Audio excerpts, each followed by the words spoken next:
actually, I lived on campus housing for most of my academic career, I would say, and I enjoyed it.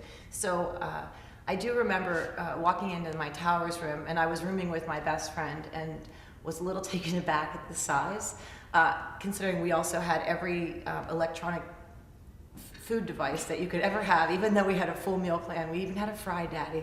I don't know why. But it was a great experience to meet a lot of different women and men, fellow classmates, and a great growing experience. The next year, I think I lived in Holland Hall, which were bigger rooms. I think that was our motivation more than anything else. And then I had the opportunity to live in Brackenridge, which was a real bonus because it was a suite, and we all got to live together. And I'm sure our grades slipped a little probably that year because of the challenge of being together. And then I think I lived in Holland again. And then the summertime, as my program demanded that you go to school in the summer, I had the chance to live in some off-campus housing as well, mostly South Oakland. Going to stay in the towers, and I really enjoyed that atmosphere because first of all, I thought the towers, the structure, the architecture of the structure itself, I really liked it. I thought it was really cool. And then opened the door and saw the size of my room. And I said, I guess I can live with that. And the sense of community, I really did. Even though the University of Pittsburgh is a large school, I felt a sense of community within a community. And I felt welcomed. Also, whenever I wanted to go home, I could take my bag of laundry, drop it off at home. So it wasn't, there wasn't a lot of stress around becoming acclimated to a new environment. And I just felt that the university offered me an opportunity not only to step away from my surroundings at home, but to still be in a safe environment. When I came as a freshman, I had been through 12 years of Catholic school in a very small town. I came as a freshman, moved in, and there were boys on my floor. And it was just, I didn't know what to do. It was very strange to me. I wasn't expecting that. I mean, this was back in 1976, right? It was, I don't know, the dark ages. But it was great because there were a lot of girls in my suite, and I got to meet people, and it was interesting. And then as my work-study job, I worked at the desk from 11 to 7, 11 at night to 7 in the morning, and I carded people who would go in and out of the building, so I got to know everyone there, and I got my homework done because there wasn't a whole lot else to do from 11 at night to 7 in the morning. The issue was not so much housing, but parking. Because I would leave school and had about a 45 minute drive, and I always had to plan on a minimum half an hour to find a parking place. So I'd watch when scheduling classes, and then the last year and a half I was actually working here on the teaching fellowship. So I was here every day working, and that actually made it easier because I could come very early to get lots of work done and get the prime parking spots. But primarily it was down in the hollow, which was fun in the wintertime coming up that hill. But parking was more of an issue than someplace to live. I think what struck me the most was just the accessibility of so much around us, not just on campus, but also having, the museums right up the street, so much green space, to just sort of stretch out and relax. Everything's just very, very accessible. And I've always enjoyed that about campus. I mean, today I'll just throw on a pair of shoes and go walking around campus because it is so accessible. When you think of other institutions of its size, and you've got to get on a bus to go from one end to the other, or really find a way to get where you want to go. It's all very accessible, and I've always enjoyed that. When I came to the university, I happen to actually come from a small Catholic school as well, and I was very active in my high school, and I played sports, and I didn't obviously continue here on a formal level, and I was a little bit I think I was a little bit lost at first because I didn't feel like I had a group or an activity that I belonged to. And I also firmly believe that sometimes the busier you are, the better you do, because you have to plan and organize your day. So I had not planned to pursue being part of the Greek organization, but I changed my mind after 1 year. And so in my sophomore year, I rushed to sorority and I became a Delta Zeta. And I was very active in the association. I was active in the Greek organization, and really found a lot of enjoyment in that group.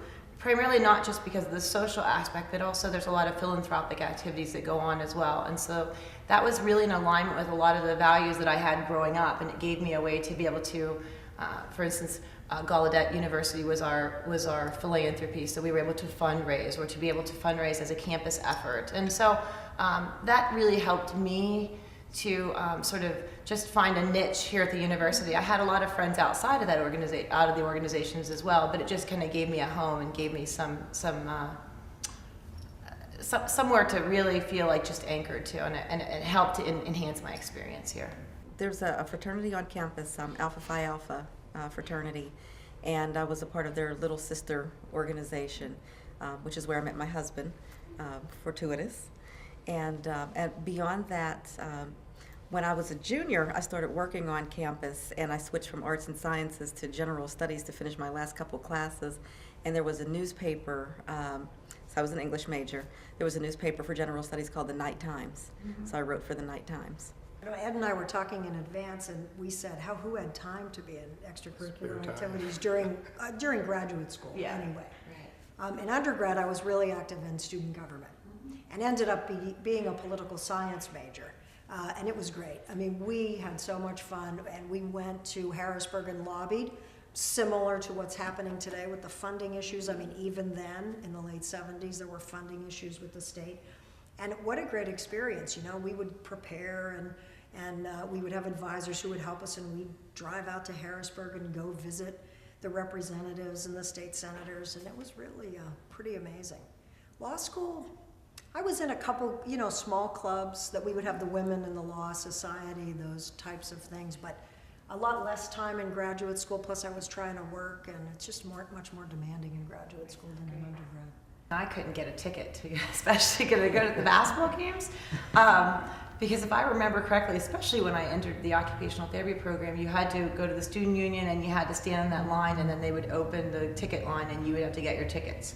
So if they opened at 9 and I was in class at 8, that would be a little bit of a problem. So I rarely went to the Pitt basketball games, although I think I claimed that I was here when I was at the game when Jerome Lane broke the backboard. I think I always claimed that I was there, but I don't know if I really was. I can't remember. I think I would remember, but it was on TV so much, I'm not sure. I did attend all the football games, and part of being in the Greek system at that time, we had a standard which had our letters on it, and we were always allowed to go down to the field and let the players run through us, and it was always just such an exciting time.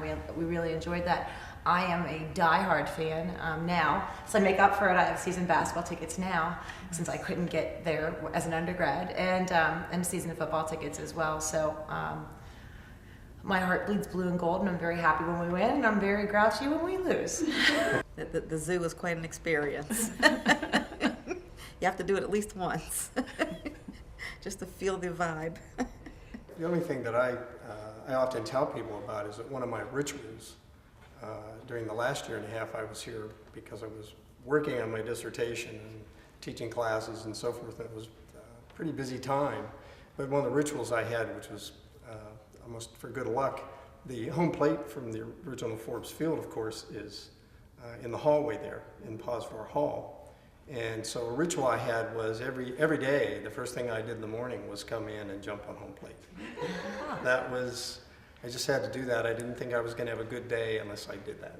I think you were asking about different places they ate or you hung out or what have you.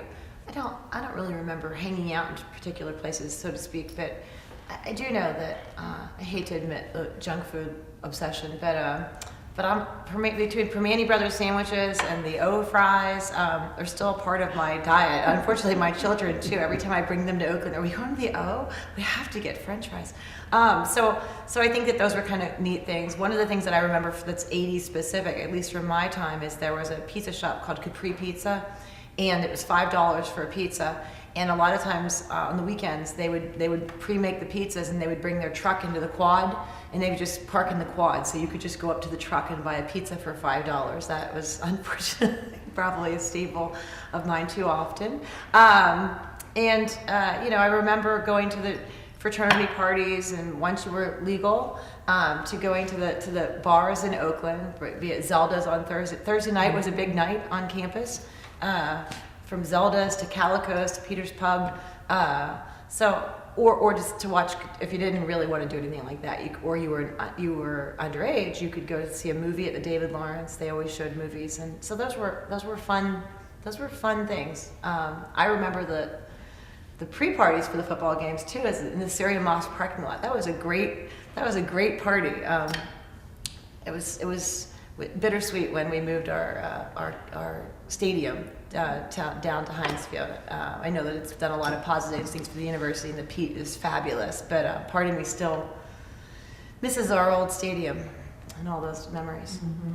Oh, we would all Oh, leave the exciting. towers, just troop up the hill en masse of Cardiac Hill, and just misbehave really, really badly. But it was really sad to watch the stadium come down. But I made sure that I took my kids for the very last game in Pitt Stadium, because they would never have that experience, unfortunately. I was very active in the intramural volleyball. Intramural programs here at the University of Pittsburgh are fabulous. We all come, especially if you come from a small school, you could play all the sports all the time, because otherwise you don't field a team. And then you come here to the university and you realize, I'm one of thousands of people that play this sport or enjoy this activity. So it really kind of grounds you. But the intramurals here are very competitive, and they really offer an alternative to people who, there's only so many players on a football team, there's only so many players on a girls volleyball team. They give you another way to still stay involved. And I remember just really, really enjoying that program in every aspect. And some of the things that I remember, I know he's passed away now, but a former football player for the University of Pittsburgh, Craig Ironhead Hayward, who earned that nickname Ironhead, in a lot of ways. He used to play volleyball with us out in the quad. That's my memory of him saying, come on, you could work harder. But to know that someone, to have that joy or that interaction, that someone that you think, why would he play volleyball with us out in the quad? But it was a great experience. And I also remember one year, one fraternity, I think it was Pi Kappa Alpha, had planned a gigantic volleyball competition on the campus. It was going to be all up on the upper area. They had prizes, there were teams, it was everything. It was in April. And don't you know, it snowed like 6 inches the night before. They were going to have this outdoor volleyball competition. They had to move everything to trees at the last minute indoors. It was a mess. There was snow everywhere. But they pulled it off, and it was still a really fun time, and it really didn't matter is what the bottom line was, because the spirit of enjoying the activity, the students were bound and determined to make it work. So I think that's one of my fondest wishes, fondest memories, is that while I had to say goodbye to that sport formally, the university really offered me a chance to still stay involved with something that I loved. I can say that my approach to student affairs and student services was really shaped by the experience that I had as an undergraduate here. For as large as this campus is, I never felt that I was alone, that no one was looking out for me, that there wasn't some place that I could go to get the answer to a question. And I always felt that I was very, very well supported here. And so I think that I take that same spirit along with me to my work here on campus, and making sure that students feel the same. I don't think your campus should ever be just some place that you go to school. It should also be your home. Mm-hmm. I definitely got that here. Well, I can tell you, first of all, I already shared that I didn't know what I wanted to do. So if I wouldn't have came here, I probably wouldn't be an occupational therapist. as part of the occupational therapy program, you do 2 internships for 3 months somewhere, and I chose to do one in Florida, and I met my husband on St. Patrick's Day a week before I was leaving. So if I hadn't come to Pitt, I wouldn't have met my husband, I wouldn't have my 2 adorable children who I love. But also, I think that I was well prepared to be successful in my field. My program chair, Carolyn Braley, at that time was very active in our professional association and was a good role model, and I have taken up that piece as well. So I'm very active nationally in the American Occupational Therapy Association. I love what I do. I have the skills to be successful at what I do. So I think that Pitt really, on so many different levels, is really responsible for who I am and where I am right now. In addition, I think it's the perfect city, and some people will challenge that. Oh, it's a city school. I think it's the perfect combination. It offers just the right amount of everything. We do have green, we do have grass. You can also take a bus and you could be in the city in 5 minutes and just be a person. You don't have to only be a Pitt student 24/7. So for me, it sounds a little dramatic, I guess, but I really would not be the person that I am today in every way, shape, and form had I not come to this university. I guess what I reflect back with respect to that is that at the time that I started here as a graduate student, I was someone who was dissatisfied with what was happening in schools. And so I was trying to do new things, different things, and wasn't always getting a lot of support for that. And what I found here was a nurturing environment for that. People who looked at those things and said, yes, these are good ideas, and here are ways that you can enhance those and utilize those and actually implement them. And that became the base, and I agree with Pam, that became the base for really being quite successful in doing those things, and actually I think influencing others in that direction. And I would say that came from my experiences here at Pitt. Well, I'm going to be even more dramatic than you. Okay. I owe my life to this university. I mean, and I am not just saying that. I grew up in a tiny little town with 4 streets. My parents didn't go to college. I was an only child. I had never been exposed to the city. I was able to come here because it was affordable. It transformed me. I never left. I came here. It's a great city. It's a great campus. I was educated. I went home my first summer after my first year, and I never went home again, other than for Christmas and Easter. The law school, I have a fabulous job, and I'm still here. I came here for school, and I never wanted to go anywhere else. It's a wonderful city. The law school just gave me such a foundation to build a great career and provide for my family. And I, like you, I bleed blue and gold. I just love this university.